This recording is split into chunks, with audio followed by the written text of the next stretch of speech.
کائنات کے ذریعے اپنا پیغام دنیا تک پہنچایا خطوط کے ذریعے، اور وہ مکتوبات کئی جلدوں میں فارسی میں ہیں اصلاً، اور اب ان کے ترجمے مختلف زبانوں میں ہیں۔ عام طور پر چونکہ فارسی اس زمانے میں نہیں سمجھی جاتی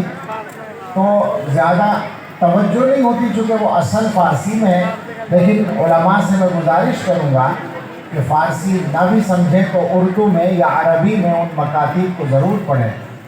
ہمارے شیخ حضرت مولانا پیر ذوالفقار احمد صاحب نقشبندی دامت برکاتہم تقریباً حافظ ہیں مکتوبات امام ربانی کے، انہوں نے باقاعدہ ان کو پڑھا ہے اور سمجھا ہے اور سمجھایا ہے، تو انہوں نے ان سے ہم نے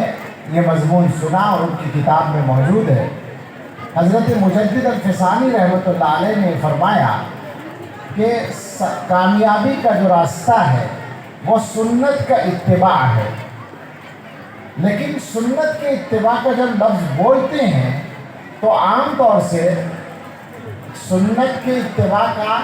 ایک محدود چھوٹا سا مفہوم ہم لوگوں کے ذہن میں ہوتا ہے۔ عام طور سے یہ ہوتا ہے کہ اگر کوئی آدمی ظاہری ہو گیا اپنا صحیح کر لے، داڑھی رکھ لے، ٹوپی پہن لے، کرتا پاجامہ پہن لے، کچھ نماز سنت کے مطابق پڑھ لیا کرے، اور کچھ کھانا وانی میں سنتوں کا خیال کر لے، کچھ چلنے میں، گفتگو میں، دو چار چیزوں میں، کچھ آداب میں، تو ہم یہ سمجھتے ہیں کہ یہ آدمی بہت بڑا سنت پہ چلنے والا ہے۔ ہمیں اچھا اس لیے لگتا ہے کہ اتنا کرنے والے بھی ہمارے ماحول میں بہت کم ہیں، لیکن حضرت مجدد رحمۃ اللہ علیہ نے فرمایا کہ حضور علیہ السلام کی سنت کسی ایک شعبے یا ایک عمل میں محدود نہیں ہے۔ انہوں نے فرمایا، ان کی بات کا میں مفہوم پہلے بیان کر رہا ہوں، اس کی بنیاد بیان کر رہا ہوں کہ رسول اکرم صلی اللہ تعالیٰ علیہ وسلم نے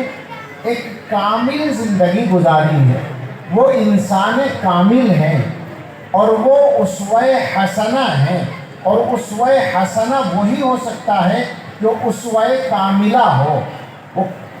کامل نمونہ۔ تو دنیا کا کوئی بھی کام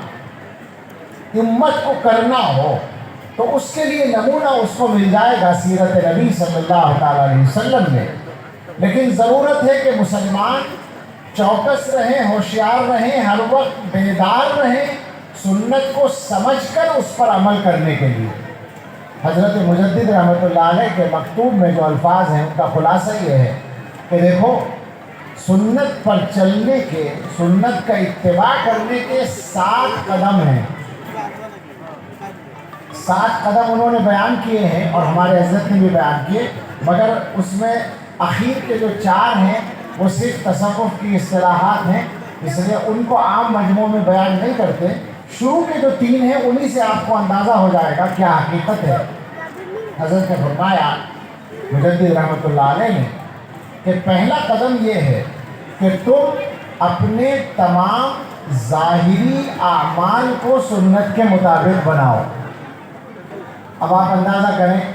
ظاہری اعمال میں زندگی کے اکثر کام آ گئے، یعنی مطلب یہ ہے کہ تم عبادات، ساری عبادتیں سنت کے مطابق کرو، اور عبادتوں میں صرف نماز نہیں ہے، نماز، روزہ، حج، زکوٰۃ، صدقہ، خیرات، تلاوت، یہ وہ جتنی عبادتیں فرض اور نفل ہیں ان سب کو سنت کے مطابق کرو۔ سارے تمہارے معاملات سنت کے مطابق ہوں، تم جو تجارت کرو، کاروبار کرو، لین دین کرو، وعدہ کرو، سارے کام سنت کے مطابق ہوں، تمہارے اخلاق سنت کے مطابق ہوں، تمہاری معاشرت یعنی انسانوں کے ساتھ جو تمہارا برتاؤ ہے وہ سنت کے مطابق ہو۔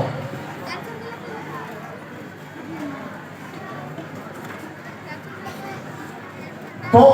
یہ سارے ظاہری اعمال، اور پھر اتنا ہی نہیں بلکہ گھریلو کام، بیوی بچوں کے ساتھ تمہارا سلوک، ماں باپ کے ساتھ تمہارا رویہ، بھائی بہنوں کے ساتھ تمہارا رویہ، پڑوسیوں کے ساتھ تمہارا رویہ، رشتہ داروں کے ساتھ تمہارا طریقہ، سفر میں چلنے والے ساتھیوں کے ساتھ تمہارا طریقہ، جن لوگوں سے واسطہ پڑے کسی بھی معاملے کے لیے ان کے ساتھ تمہارا طریقہ، جن دوسرے مذہب کے